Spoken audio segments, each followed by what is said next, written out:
right, welcome back, everybody. Us again. Yep, Jez. still here. Jez Events. Still here. All right. So today's topic is Wedding pet peeves. Yeah. I don't know how filtered I can be with this one. I don't know. I might go off the charts here. Yeah.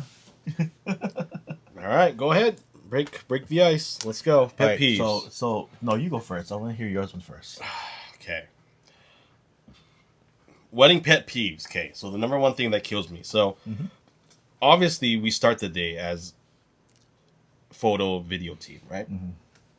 So most 8 out of 10 times we start with makeup. Okay, so Yeah. if they book us for the whole day to capture the entirety of the wedding from the makeup process to the end of the reception, right?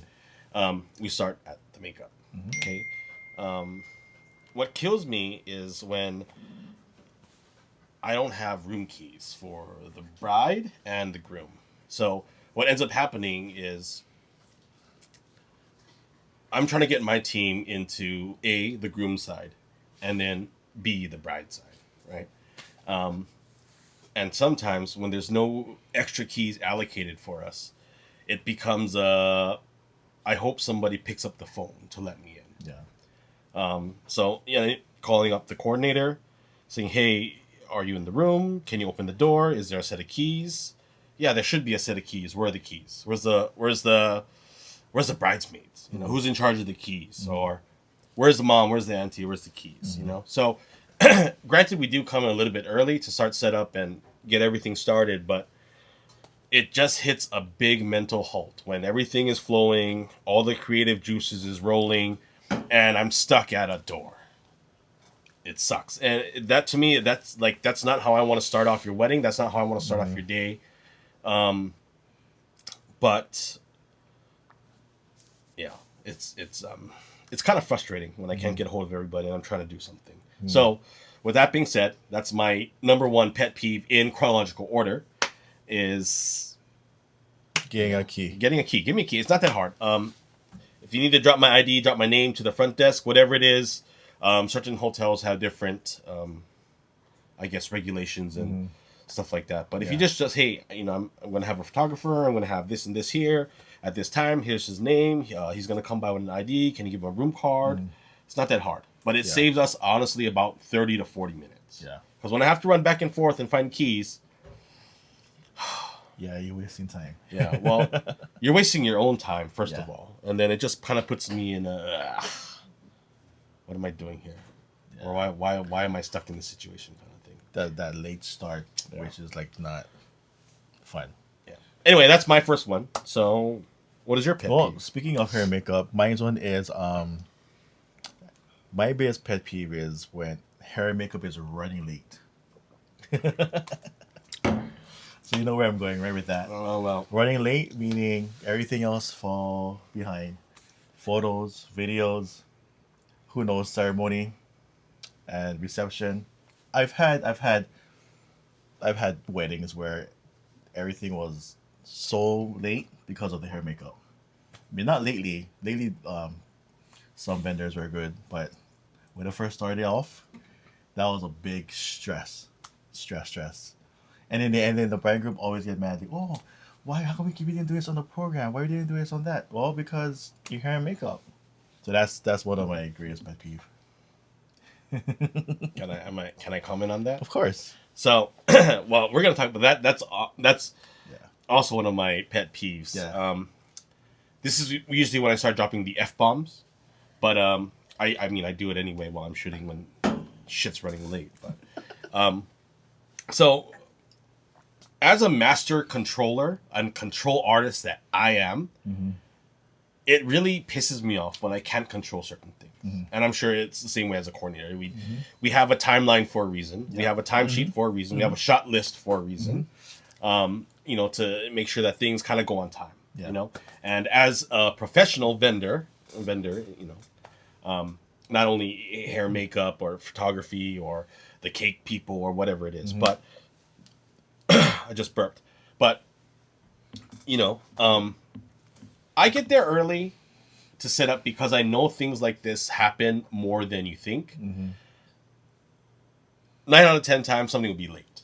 Yeah. I mean, if you're a second late, you're still late. Yeah. So I try to get there early. If I'm there early, I try not to kind of get in the way of what's going on because technically it's not my time yet.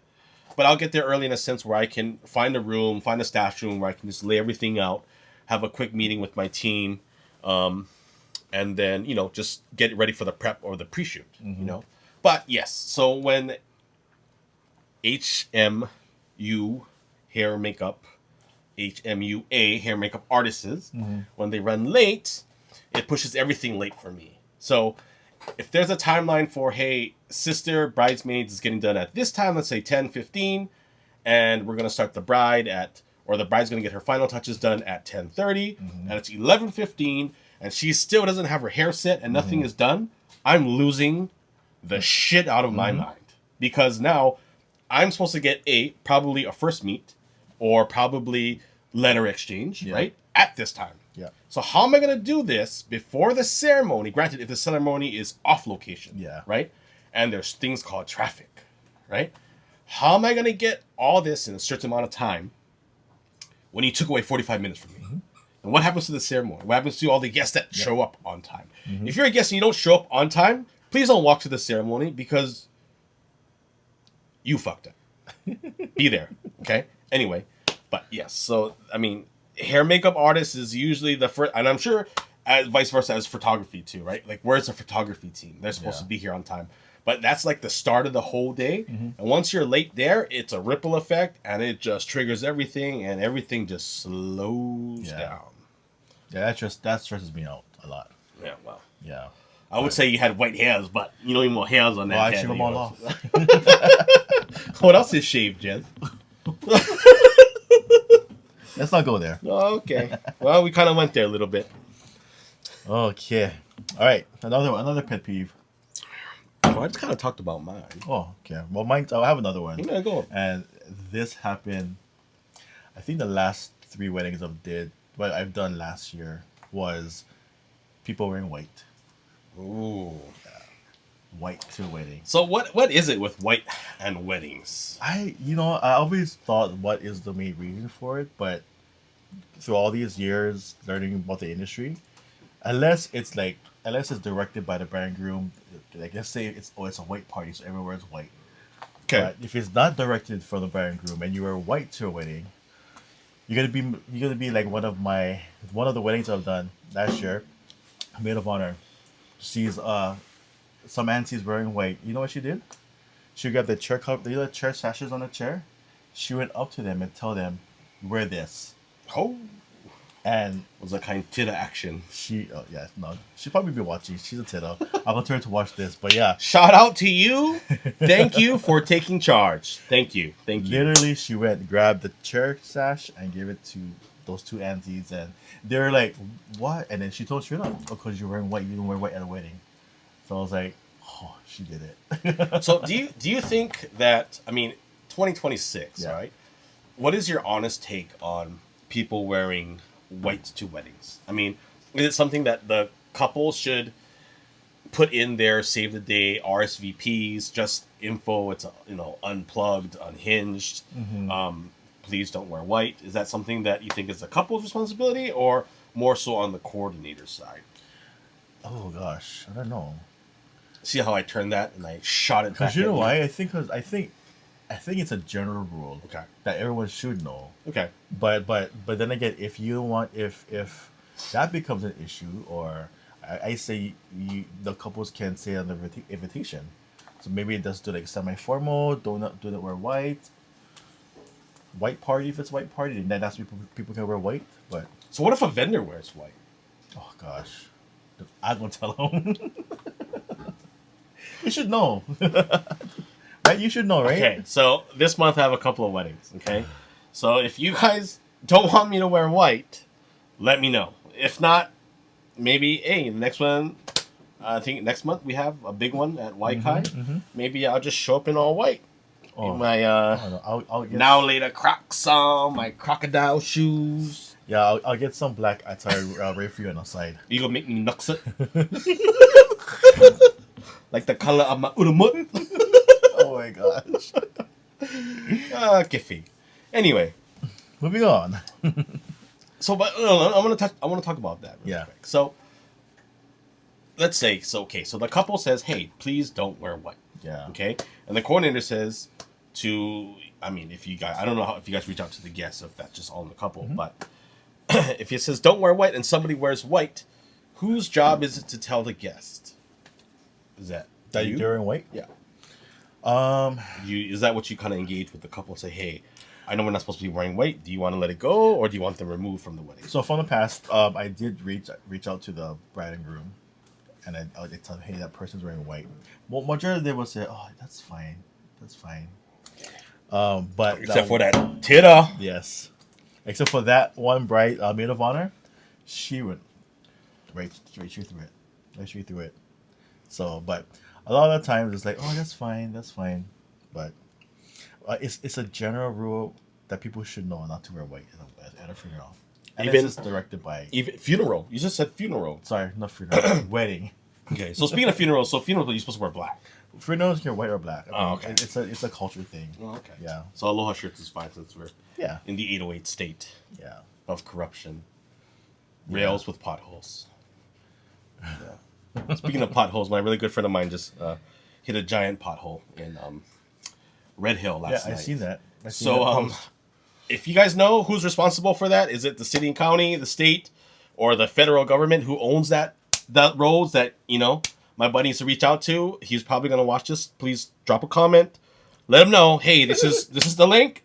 Go get him, Oos. If not, it's on my Instagram feed. Shout out to Dallas. Anyway, that was a big freaking pothole, dude. It was huge. I seen it. It was like Like what you said, big. big bottle energy. Yeah. Fucker was deep.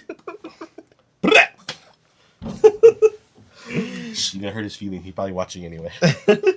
So they call it. Oh my god. What's next? Okay, so my next pet peeve. Let's see. So I'm gonna fast forward just a little bit. Let's go to ceremony. Okay. I'm guilty of this. No, I shouldn't. I don't know. Like I said, I have a really short fuse.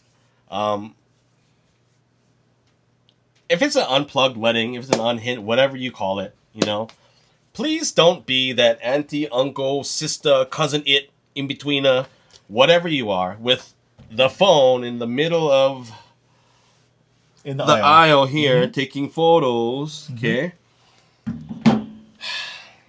Or standing right behind me taking photos like this. You know, I had one wedding where I think it was an auntie of one of the bride and groom. She literally walked behind, get the officiant and get the bridegroom here. She literally walked behind the arch as she was videotaping with her phone, and she was speaking in another language. Like it's like she was giving descriptions of what's happening, and she was kind of loud. Was she a vlogger? No, she was a auntie, old auntie. She could be a vlogger. I don't think she. But she literally went in It's the like back. it's like one of those people who And do she BTS was- shit she behind was the so weddings. loud, and the official had to look over in the back.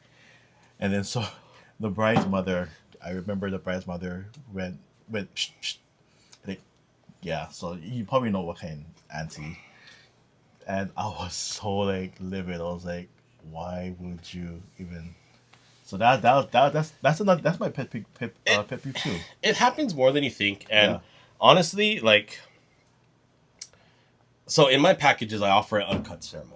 Okay, so uncut means that whichever camera A, B, C is rolling, we're gonna get the full ceremony, so the whole ceremonial process. Okay, yes, we can switch back to camera A, camera B, camera C, right, to get overlapping footage, but certain parts of the wedding, certain aspects of the wedding, right, just require the A cam, the down shot. Yeah. And, sometimes, I'm not saying it's okay to do it in certain occasions, but when we have a camera above you, when everybody's seated down, and we have a camera above you and somebody goes and does this, behind. and it's blocking my camera. Oh yeah. You know, I mean, yes, granted, we have camera operators on, stage on each side, but do you know how much of a panic that puts us in? As much as you think cameras are smart, they're not that smart. So if you put that in with a lens that will focus at that focal length, it'll focus on your hand. So sometimes it could lead to missed shots. Sometimes it could lead to misfocus, and Blocking like the important kiss. yeah, just don't do that. Just don't be that guy, because I don't have a problem being that guy to tell you like, hey, this is an unplugged ceremony. I'm going to tell you once. If you don't like it, you can pick up your shit and leave the ceremony. And I've done it many times before. I haven't gotten any shit from any other couples. I'm sorry if you feel that way. But if I'm here to do a job, I'm not going to let somebody with an iPhone 17 Pro Max ruin my job for the day that I'm here for. That's probably one of the biggest pet peeves. It's just the vloggers, the people, the aunties, the brothers, the sisters, the cousinets, whatever, that have to get every detail on an iPhone. Just be there. If you're invited to the wedding and it's an unplugged wedding, or just have common sense. Yeah. Just be there for the wedding. The couple has gone out of their way, dug deep into their savings account, probably took out a loan to pay for the videography team, the photography team to be there to capture it. So just let them work. Just be there for what it is to, support your friend, family, cousin, brother, whatever it is. Just be there in the moment. It's. I get it. But please. Yeah. Think of it as a sacred event. Just don't try to ruin it. And we have ways to let the guests know if it's an unplugged wedding. Like for instance, the officiant can say, "Hey, it's an unplugged wedding. Leave your phones with the professionals." Or one wedding, we pass a little card that says "unplugged wedding" to all the guests. Or we have like a big sign right there. But what if they're ESL? How would you tell Filipino auntie or tata?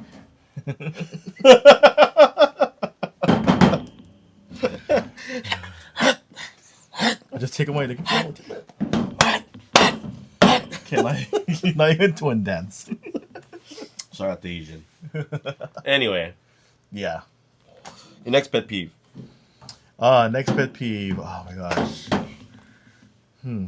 Oh, another one. I mean, this is, I always see this a lot. When someone brings a +1 when they only reserve for one, or bring extra guests when they weren't, you know what I mean. Bringing extra guests to the wedding when they weren't invited. Why does that upset you? Well, majority of the weddings, everything is assigned seatings. Okay. Yeah. If they bring more people, we gotta try to accommodate. Well, whenever the extra people come, I always ask the bride and groom, "Hey, this auntie brought 3 more people. What?" Some would say, "Oh, okay, well, let's just see if there's any open seating." Another couple may say, "No, tell them go home." I had both, but it does mess up the whole seating arrangement. Okay. And all that. I'm only asking because, to me, it doesn't really affect me unless it doesn't really affect me. Even if I have a giant shot list, even though to an extent, it's like all I know is to get the immediate family or the extended family. So I mean, I don't know who's who. So for me, it doesn't really personally affect my line of work so much during a wedding, but I can see how it could create that awkward tension between families later. Like, oh, brother man told my chick go home, but she wasn't invited, but I brought her anyway. But because she's my chick, I thought it was okay. But now I like scrap you, I mean, it could, make some tension. They would argue with the people at the people who do the check-in and they don't know, they tell them, "Oh, they're not on the list," but they get mad at them, which I don't understand why we get mad at them. It's called entitlement. No, is it not? Is it not like wedding arrogance? Yeah. Wow. But yeah, I've dealt with that. If you're gonna bring somebody, very simple. Just let the couple know. Don't let them know. Ask the couple. Ask them. Because back to the cost of food catering. Yes. Right. I mean, if it's a plated venue, I mean, you're probably looking at upwards of $80 a plate. Yeah. Right. And yes, sometimes people who RSVP'd for whatever reason, they might not make it. So yes, there probably is people who don't show up that did RSVP. If you're that guy, and it's something happened, hey, I get it, but at least let the couple know. And also don't be that person where you get the RSVP card and it says, this is reserved for you, this amount, like 4. Let's say 4 is reserved for you, but you scratch it, you put 8. Don't be that person. Is there people like that? Yes. Oh God. Yes. Wow. I've seen it all, and I've seen the stress that the bride and grooms go through because of that. Wow.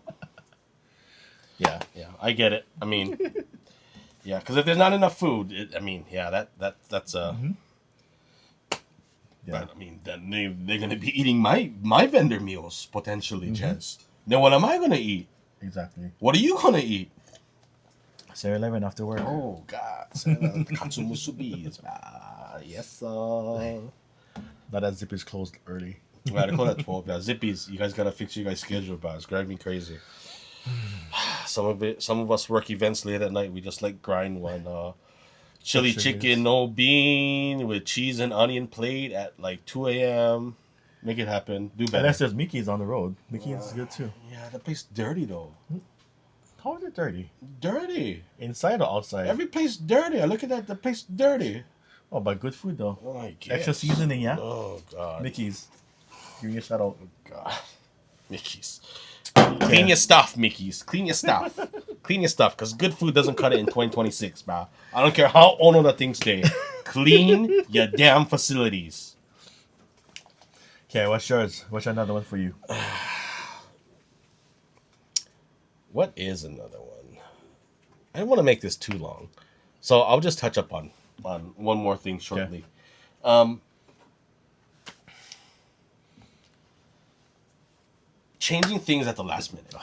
Okay. I get it. I totally get it. I mean, sometimes, if things get pushed back because somebody was late or because somebody didn't show up on time, right? I get it. Okay, we're going to move stuff around and we're going to change stuff up. I get it. Okay. But don't be the person on your grand entrance, right? And I'm talking to the couples here. Don't be the couple on the grand entrance that says, okay, we're going to have our grand entrance. This is what we're going to do. Okay, we have everything planned out. We have our lighting strobes.